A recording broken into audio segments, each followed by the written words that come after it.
Маған өткенде бір ер адам жеке қабылдауға келді. Ол кісінің проблемасы әйелі көзіне шөп салған.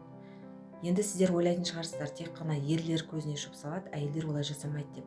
Әйелдердің арасында да ондай болып жатады. Не үшін? Өйткені ер кісі әйелін мүлдем сыйламайды, мүлдем бағаламайды, адам деп санамайды. Одан кейін әйеліне көңіл бөлмейді. Содан барып не істейді? Әйелі қатты ашуланады, күйеуіне басында айтады, ол күйеуі оны түсінбейді. Одан кейін қатты өзі шегіне шығып шаршаған кезде әйел адам назарды, махаббатты сырттан іздей бастайды. Сондай кезде шатасып, адасып, сондай жаман жолға барып жатады. Енді бұл кезде ер адам не істеу керек? Бұл жерде ер адамның да кінәсі бар, әйел адамның да кінәсі бар, иә? Кінә екі жақтан бірдей болады. Енді осы отбасын қалай ұстап қаламыз?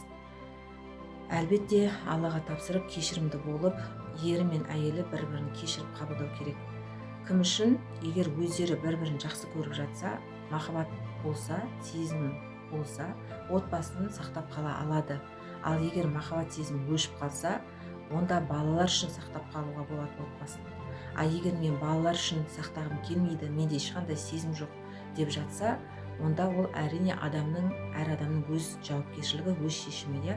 Дегенмен де мен психолог ретінде әр отбасының сақталып қалуын қалаймын. Өйткені ол жаңағы Алланың жек көретін нәрсесі, ерлі зайыптылардың ажырасуы. Ол туралы Құранда да жазылған. Сондықтан сіздерге айтарым, ерлі зайыптылар бір-бірлеріңізге көңіл бөліңіздер, махаббат беріңіздер, бір-біріңізден күтпей, бір-бірлеріңізге беріп үйреніңіздер. Бір-бірлеріңізден ештеңе аямаңыздар. Сол кезде сіздерде сыйластық болады, махаббат болады, отбасы сақталады. Сіздермен болған психолог Гүлзира ханым Астанадан.